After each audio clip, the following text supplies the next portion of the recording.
Welcome back to Assertiveness, the show that gives ordinary people the space to talk about things that really matter. Today we're talking about the student movement and whether or not it's impactful.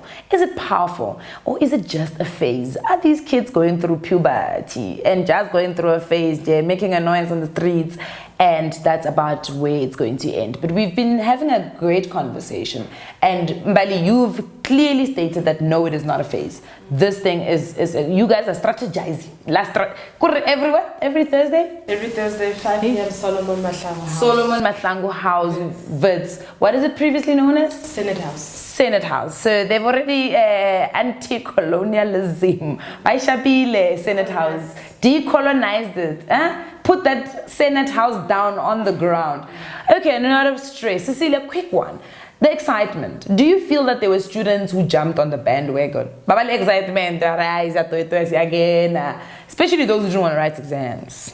Well, I do feel there was a lot of excitement because when you look at it, there were those who were at the forefront of this movement, and they were being celebrated, for starting the movement, And because some of us who were not on the field with them, we're just looking at the whole story on social media, and the whole Fees Must Fall hashtag, and we're just looking, oh, okay, so what's going on today? What's going on? Who's arrested? Like what's going on in different campuses and all of that. So there was a lot of excitement because, and I say excitement because when you come back to our Minister of Education, who also excitedly jumped to say that maybe I should make my own hashtag, students must fall. And they also came in, and that also trended on social media to say, oh, so we are fighting, fees must fall, students must fall, like what's the real deal here? So it's like as if it's a joke, one big joke.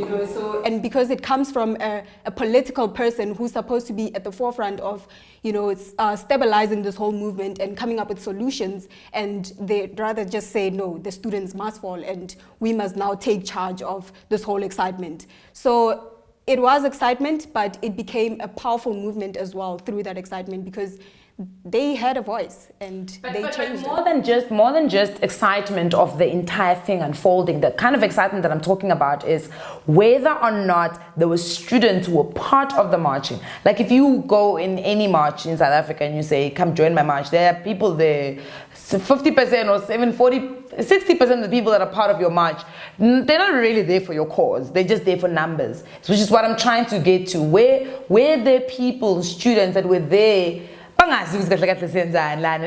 because there used to be noise. There must be noise, so let's bring in the numbers. Do you feel that, or do you feel like every student, maybe they might not have had or been on the same page, but they could feel it? It was what needed to happen. That's what I'm trying to get to. Look, when I was at the union buildings, they were like students who were like, I'm here for the good time, fam. No, really, they were like, no, I'm just here for the good time, and I'm here for the momentum. I'm here to experience a tear gas. I've never experienced that, so I'm here to do that. I'm here to chill with my cooler box and have a good time, swag. It was those type of vibes. Yeah, because people put Habli. Exactly. We're fighting here. Well, how do you have time for Habli? I saw those. I saw people chilling, taking selfies, hashtag union buildings, hashtag Sigland, hashtag, vibes. These situation, right? Like those type of things. And I was like, but guys, do you really have time for that when there's a tear gas right in front of you? Like, oh, situation, right? Not tear gas. Like, I really, look, I'm not an activist. Yes. I got excited, really. I was like, strike, yay. Yay. Because I was sitting in my room one day and I just heard a noise and people running. I'm like, I'm gonna run too. So I put on my shoes and I'm like, I'm running. I don't know why first, but I know that something's happening. So I'm like, yes, I'm gonna run. When I got there, why are we running? Okay, it's for this and this. And I saw people were angry. I was like, oh, okay. Squatile. It's actually not a chill. It's not something fun. It's not something that I'm supposed to be enjoying. Mothers were literally sending their children SMSs about how you need to protect yourself from a tear gas. You need to do this. They were hurt. You understand? Yeah, I think you're making Bali very uncomfortable because she's sitting there thinking, y'all were making a joke about this thing. Parents were hurt, and most people were like, but I want to be there. I want to experience. I want to experience. History books. People like, I want to experience what people from 1976 experienced. I'm like, but people from 1976 died. So you can't say that you want to experience what they experienced. They experienced pain. You're just experiencing a rubber bullet. It's painful, yes, but that's all. You know, that's all you're experiencing. Okay. Mbali, any comments? I just like what she's saying. Like, there's just a lot of elements that that just need unpacking. Yes. This thing that's bothering me. Yeah. This, like, firstly, this thing of romanticizing blackness, which is very problematic. Can't do that.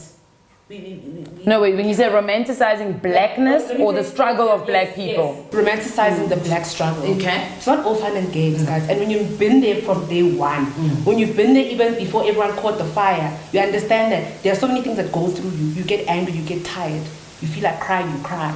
That, like, it's just so many things. But at the same time, it's so interesting how you have those black people, at some point, they'll wake up and be like, actually, let me stop smoking happily and let me go march, right? But it's pointing to so many things about how young black people may tend to understand the black struggle or completely denounce it altogether. And we understand it differently. Yes. I think that's very important. We do apply blackness differently. That's why I'm being like, there's so many sides to this. We apply it differently. I think the problem is, you can look from the outside and be like, oh my God, this person, they're out here chilling, you know, it's a nice time, you know, whatever. But sometimes we need to have a safe space as black people. We can talk about these things and internalize these ideas. And if needs be, this thing of a black person saying something and it being valid just because they're black is also problematic. We need to call each other out on each other's violence. That's something that we're not doing. So when are you guys going to call out Occupy UJ? Because I'm not too sure what's going on there. On Thursday, our last student movement meeting at Solomon was about UJ actually. And one of the things that came up was, okay, so if we do go occupy at UJ, right? Because we need a strategy. What is it that we're coming with? There's this thing of putting our minds together. We go there knowing that we're going there with something that is protecting all of us, that we get them, we know that they're not going to do anything. One of the things that came up is that the students that got arrested, I'm not sure how far they got with that, they could sue the state for unlawful prosecution. And it's going to be a long trial, but the thing is, it's going to blow up. I think we saw with what Fees Must Fall did. It's going to blow up. Zuma will feel that pressure. But look, if it gets proven that it's an illegal protest, it does not matter. If we're going to apply the law, let's take away now, because I feel like a lot of South Africans like to do this. We like to say, and it happened with, and I'm going to bring it up again, it happened with a certain company, let me just say that, who evicted people. But legally they had a right to evict people, but because it was winter, we couldn't evict people. Do you understand? So if you go to court, you take that to court, legally they were right in their means. But it comes down to, you know, the constituency. And that's what we've been living on. That's the thing. That's what the thing is, the student movement.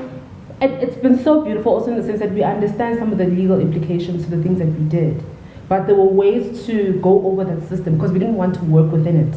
Because by working within it, you're subscribing to it again, and again it silences you. So the one thing that I liked that was so beautiful is that we understood that keeping people inside bits and not letting them out until like 7, from the moment they get to work until like shutting it down, was us understanding that the police could come here, but also knowing that they probably won't, not now. And they didn't for the first 4 days. But that's not legal. It's not a legal battle. For them not coming in apparently it was. They even 1959 Trespassers Act, they unleashed that on us as students. They said, if you guys continue in the next hour or so, you will get arrested. We will call. Yes, but what I'm saying is that we need to keep in mind that the decision not to come on campus as police is not necessarily from a legal standpoint. But it could be a political standpoint. It could be as an organization. SAPS probably made a call to say, you know what, actually, how will this pan out for us, pros and cons? But you said that the remedy or the plan or the strategy for, you know, Occupy UJ and them going to take the state on, they could still lose because it comes down to, if you're now coming down to legal matters, you are having an illegal protest, which means you can get arrested. We were also having an illegal protest. That's the thing. I'm saying that I think that there are ways to work. But that's what I'm saying. Like, think about it. When you guys move, and it comes to my next point that I wanted to ask. When you guys moved as shut Wits down, it was a collective. It was you guys bringing in even other universities. Now, UJ has come out on its own.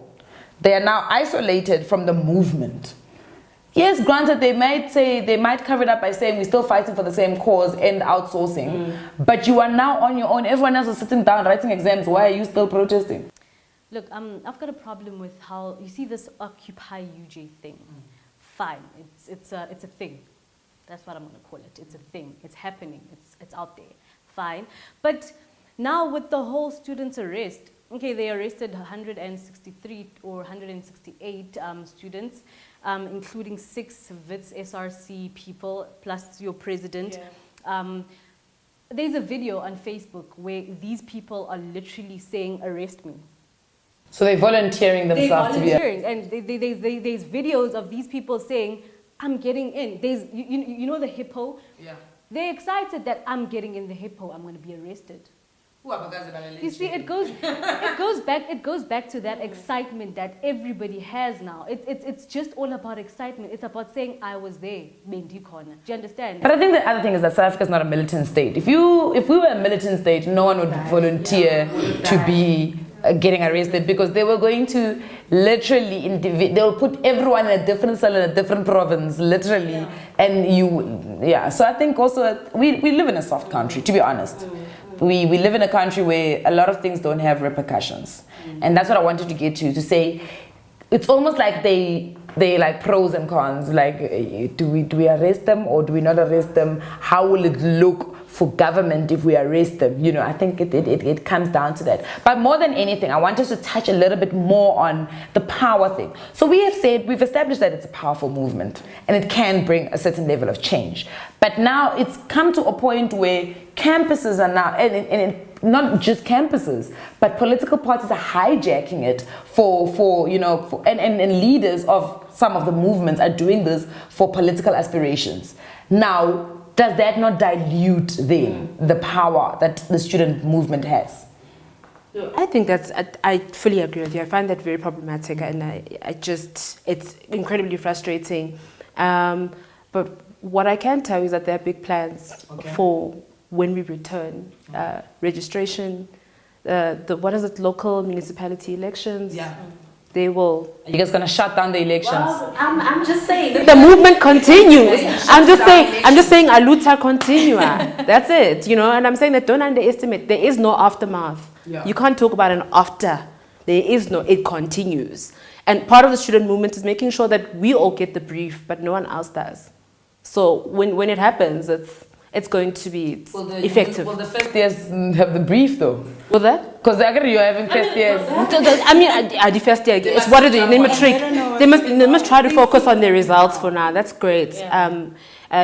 When they eventually come into the institution, then they will get the brief when they are there. We can't now be attacking high school kids. But what about that student that really just wants to pay and their parents can afford to pay and they just want to go to school? You see, you can't work within that logic of privilege again. Sorry, it's over. That's the thing. We've been too apologetic about this thing of people are privileged, and that's the thing. Black people can also be privileged. No, I'm talking about the black kid who really can afford to pay school fees. I'm not going to shy away from that. I feel like I'm one of those children, but I understand what's going on. You understand? I understand that I may not be struggling as much as other people, but I do have a sense of you know what, this is more than just me. It's about a collective. I'm fighting for my friends. You understand? I'm fighting for, we don't call them workers, we call them our parents. They know this. When we communicate with them in all these meetings, and that's respect.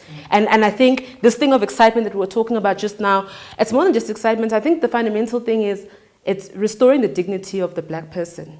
That's it. That's what this movement has become. It's this restoration process. And the sad thing is that we do get caught in excitement because we haven't come to terms with what is this thing that's making me so upset. Is it the fact that I'm black? Is it the fact that I occupy spaces as a black person in a very particular way where whiteness can just live and occupy? You understand? And we haven't, as I said, we need that safe space as the black community to be like, guys, Okay, what are we? but is our universities that space? Are you not? Who are you disadvantaging the most with you guys? Okay, so like my question is, who are we disadvantaging the most with you guys shutting down universities? Because I get the feeling that management at university is sitting there and they're saying, "Pasile mina, skolo. If anything, I can move on and go work in another university or another education institution." Who are you disadvantaging the most? And we're going to come back from an ad break, and that's what I wanted to touch on first. Who are we putting at a disadvantage? Because you're third year. If we had to say, occupy vets right now, pile my exams, that means next year you're still in third year. Who are we at disadvantaging the most? Let's go for a quick ad break.